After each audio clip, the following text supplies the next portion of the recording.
Vidíte šancu, že by mohla vzniknúť vláda bez Smeru po voľbách? Karty vo voľbách rozdávajú voliči.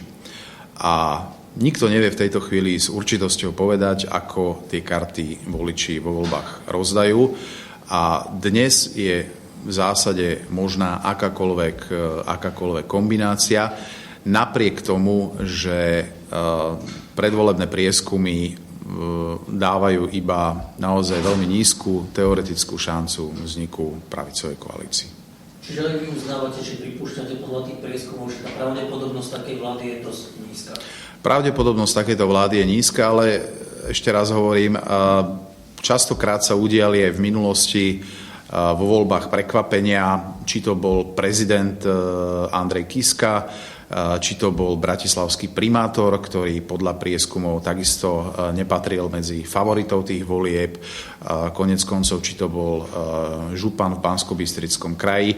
To znamená, že ten volebný výsledok ukáže a ľudia rozdajú karty a podľa toho vznikne vláda.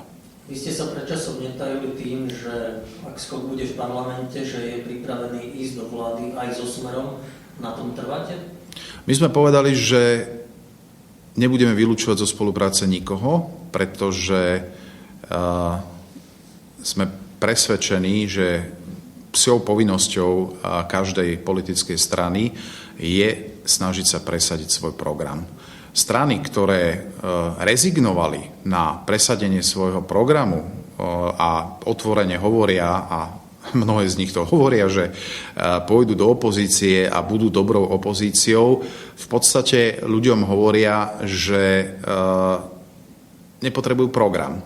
Ich program je s drápom papiera a v zásade ich jedinou agendou je sedenie v opozičnej lavici, branie poslaneckého platu a kritizovanie vlády.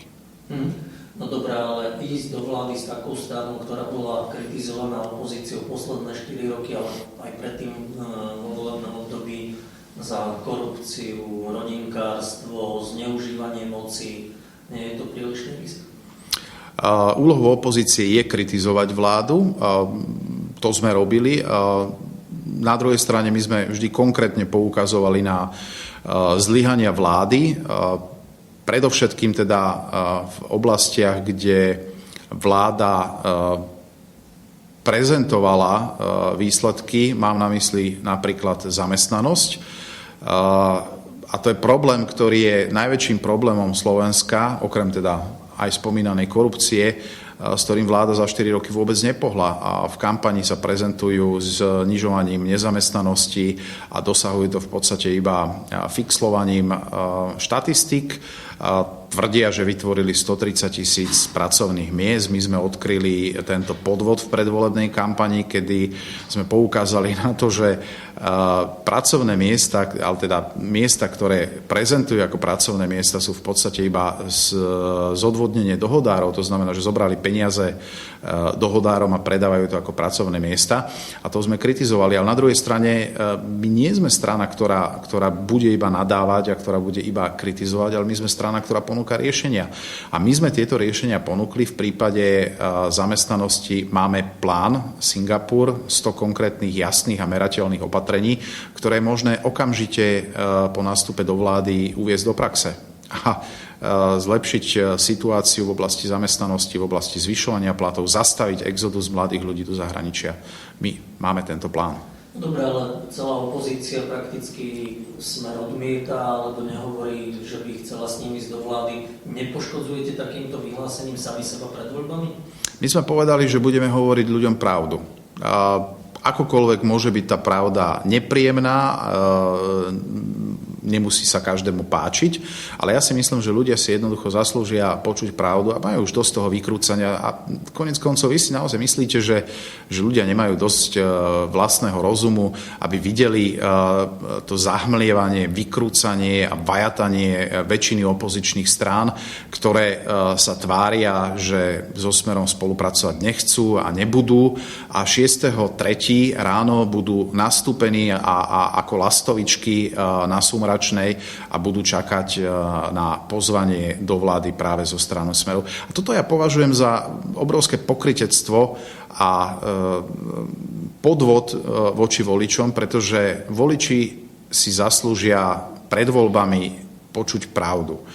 Čo chcú strany presadiť, ako to chcú presadiť a s kým to chcú presadiť. My sme jasne povedali, čo chceme presadiť, ako to chceme presadiť a povedali sme aj, s kým to chceme presadiť. My to chceme presadiť s každým, kto bude mať mandát na zostavenie vlády. Áno, máme záujem presadiť náš plán, máme záujem presadiť Singapur a preto nevylučujeme zo spolupráce nikoho. To nie je o tom, že by sme túžili po spolupráci so Smerom alebo po koalícii so Smerom.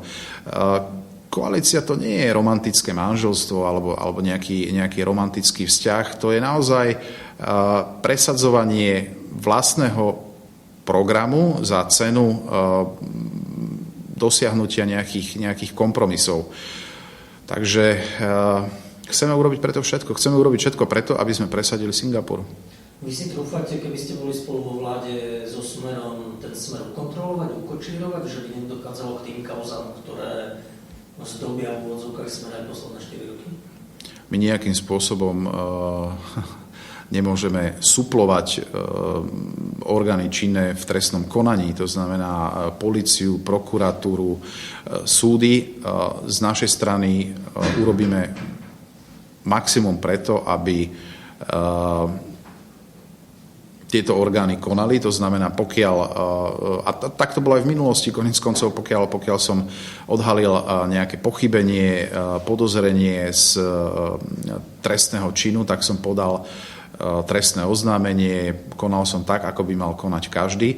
A na druhej strane za nami sú výsledky a žiadna korupčná kauza. To znamená, že ak sme dokázali viacerí z nás byť vo verejnej funkcii bez toho, aby sme mali jedinú korupčnú kauzu alebo škandál, ja som presvedčený o tom, že dokážeme takýmto spôsobom fungovať aj naďalej. My sa zodpovedáme iba našim voličom, každá strana sa odpovedá svojim voličom. Neobávate sa osudu HZDS a SNS, ktoré tú vládu so Smerom neustali? Ja som nešiel do politiky preto, aby som mal poslanecký plat, alebo aby som fungoval v politike 25 rokov a odišiel do dôchodku z politiky.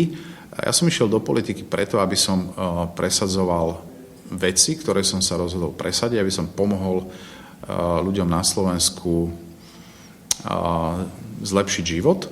A toto je mojou úlohou. Jednoducho, pokiaľ sa mi podarí túto misiu splniť, tak s kľudným svedomím z politiky odídem.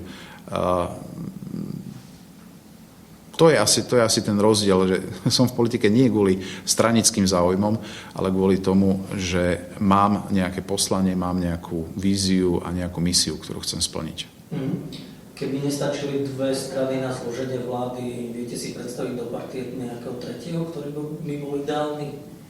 Ja naozaj nebudem špekulovať o možnom zložení vlády. Ešte raz, ľudia rozhodnú, dajú mandát strane, ktorá získa najviac, najväčšou pravdepodobnosťou. To bude vláda Smer, aj teda podľa všetkých predvolebných prieskumov. Prezident poverí najsilnejšiu stranu zostavením vlády a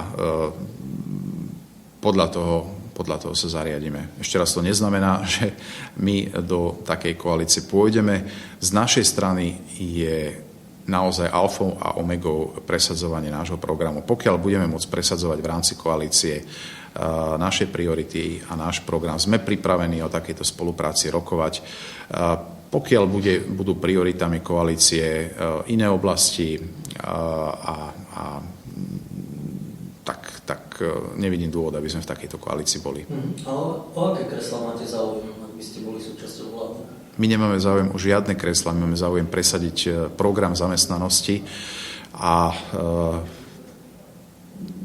pochopiteľne, pokiaľ máme prevziať zodpovednosť za presadzovanie, zvyšovanie pracovných miest, zvyšovanie platov, zastavenie odchodov do zahraničia, tak by to boli zrejme oblasti, ktoré by sa týkali tohto plánu.